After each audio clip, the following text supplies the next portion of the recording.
What is going on, the Catch fam? It is Steven here, and in today's video, we are going to be going over the must-start kickers for your fantasy football teams going into week number 10. We've had 9 weeks of delicious kickers.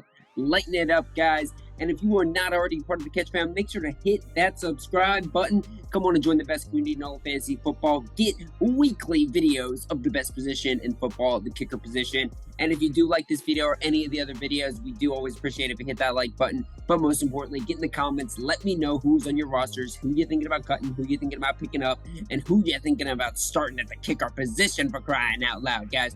And with all that said, guys, let's get into the must-start kickers for Week 10. And if you got Myers for Seattle or Carlson for the Raiders, they're not mentioned here, but you need to plug them in. Let's get into it. Up at number 1, Ryan SUCCOP, the number 4 kicker on the season so far. He's been absolutely dominant for the Tampa Bay Buccaneers. He's been just a glory child. Listen to these numbers over the past month, guys. 11, 10, stinker at Carolina with 3 points, and then 14 and 8, guys. He's been very, very consistent. One of the most consistent kickers on the season thus far. He's 55% rostered, so really borderline, guys. But I think this matchup against Seattle, which is one of the best opponents to stream against for the kicker position, I think it's going to be a perfect recipe for a great double-digit performance for Ryan SUCCOP. I think Tampa Bay here, coming off of a win too, they could be in for a little positive regression for their offense, right? Maybe they carry some momentum into that Seattle game. The offense gets moving a little bit, but it doesn't really matter, guys. We know this now. This offense has been terrible for Tampa, and Ryan SUCCOP has been fantastic.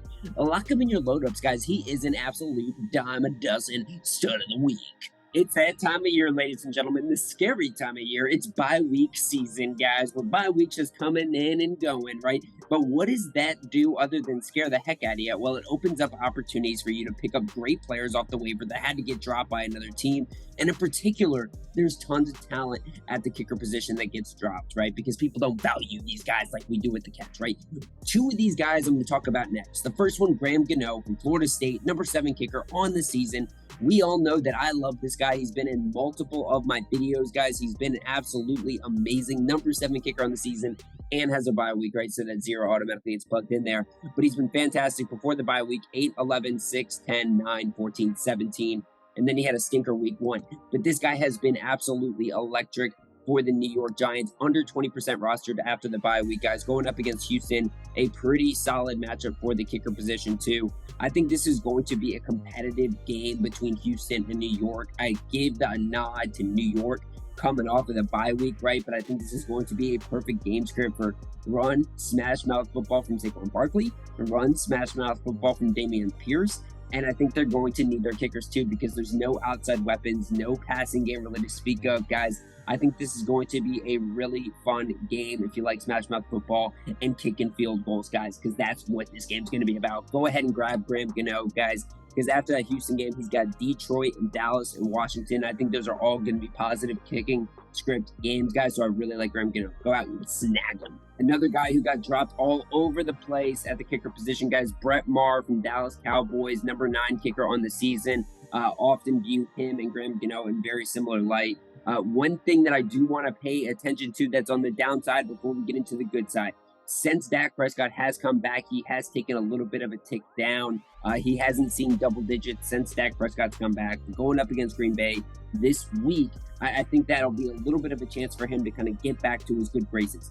If we do see that Brett continues to fall under double digits, this might be a little bit less of a safe play all the time. But right now, I think it doesn't matter that Dak Prescott's there. I think Brett Maher is still an absolute stud, guys. I think going into Green Bay, I think this is a very, very, very banged up defense, a team with a lack of motivation. This is in Lambeau Field, and the Dallas Cowboys are favored by, I think, over 4 points, guys. So I think this is going to be a game where the Cowboys are going to be in the lead. They're going to have a good stranglehold on them. They're going to be able to move the ball up and down the field on this defense. And I think Brett Maher is going to get a ton of opportunities, guys. I really like him in this game here. It was pretty funny. In week 8 against Chicago, he had 7 extra point attempts. So the offense was humming, right? But I don't think it's going to be that great for the Dallas Cowboys against the Green Bay Packers. But I think it's going to be a good game for sure for Brett.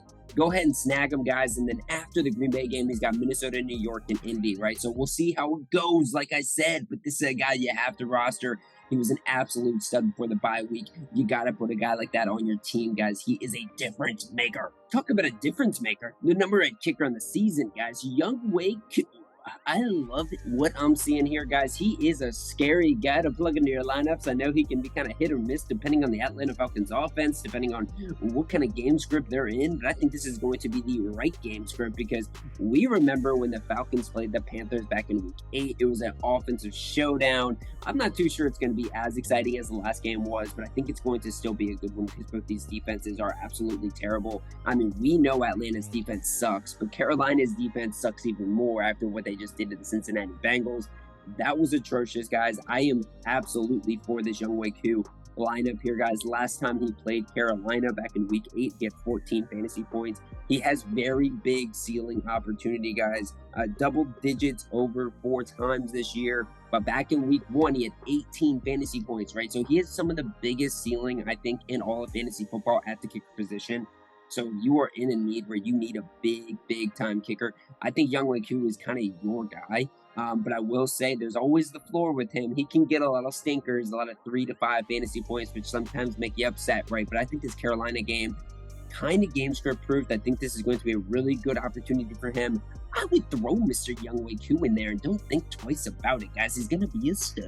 Up next, we're going to talk about a guy that I've been mentioning recently just because, with all the bye weeks going on, he's a little bit more of a consistent option because he gets the opportunities, right? He's been seeing 2+ opportunities over the past month, guys, and that's what we want to see. Will Lutz coming off of the game against the Baltimore Ravens, where he had 7 fantasy points, 2 attempts, 2 made, all in the 30 to 39 range, though. So if he got a little bit of a deeper range, I think it would have had a bigger double-digit performance, guys. Going up against the Pittsburgh Steelers, I think this is a really positive game script for the kicker position. I think this is going to be a fun game, too, because both offenses necessarily aren't the best at holding the ball. A lot of turnover opportunity right here could put in a field goal range, right? I think the Saints defense definitely loves to create turnovers, and Kenny Pickett loves to create turnovers. So we could definitely see a lot of opportunities for Will Lutz here. I think in a week where there are some bye weeks taking out some other good kickers, I would not be scared of playing Will Lutz here, the number 10 kicker on the fantasy season, guys. Go ahead and snap him and go ahead and play him. Up next, we're starting to creep into the deeper streaming options, guys. Under 10% roster, this is Chase McLaughlin, the number 17 kicker on the season for the Indianapolis Colts, coming off of a stinker of 3 fantasy points against the New England Patriots. This is a different game here in Las Vegas. This first off of the dome game, which is always good for the kicker position. But this is also a much worse defense and a much worse team. And this is also a game where I really don't exactly know how the Colts are going to bounce back from the firing of Frank Reich.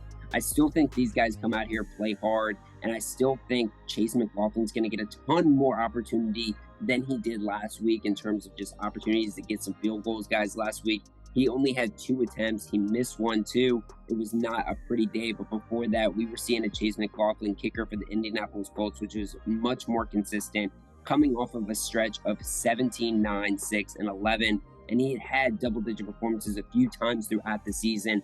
Like I said, in deeper options, I would absolutely plug this guy in here. I like kickers against the Raiders. I like kickers in the dome. And I like a kicker with an offense that can move the ball when they run the ball against a really bad run defense, but also can finish it off with a good old kick. And I like Chase McLaughlin, and I like the Indianapolis Colts in this game. I hate you, Jim Irsay. You so made me sad by getting rid of Frank Reich, but I think the Colts can get it done here, and I think the kicker position is going to be a big reason for it. Last kicker I want to talk about, under 10% rostered, Robbie Gould for the San Francisco 49ers, coming off the bye week, guys. He has been an interesting kicker. Haven't gone to him many times recently, but since the Christian McCaffrey signing, 14 fantasy points against the Kansas City Chiefs, 7 points against the Los Angeles Rams. Now he's getting to go up against another favorable opponent in the Los Angeles Chargers. I think this is going to be a really good opportunity for Robbie Gould to have another good game in comparison to the other options on the waivers, guys. I think Robbie Gould and this offense are going to have a good one.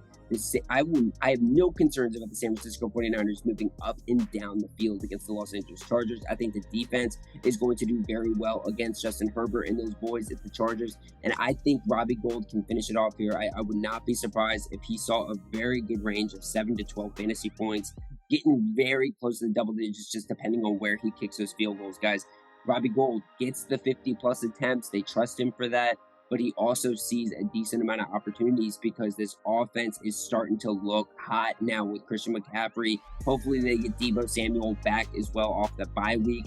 I like the San Francisco 49ers team for the rest of the season, and I think Robbie Gould is a good play here in a game which could see a lot of points, and I like to see that too, to always give me a little bit of a baseline for my kicker spot. With all that said, guys, this has been the must-start kickers for your fantasy football teams going into week 10. We've got a lot of great options here. I think that these guys are going to light it up this week. Let me know in the comments what you think about all these kickers. Let me know what's on your roster, what's on your waivers. Guys, how are you setting your roster up before Sunday so we can make sure you get the W? And make sure to hit that subscribe button too if you are not already a part of the Catch fam. Join the best community in all of fantasy football. And if you do like this video or any of the other videos that we drop every week, make sure to hit the like button too. It truly means a ton to the channel. We really do greatly appreciate that, guys. But with all that said, this has been the Must Start Kickers, and you saw it here first at the Catch.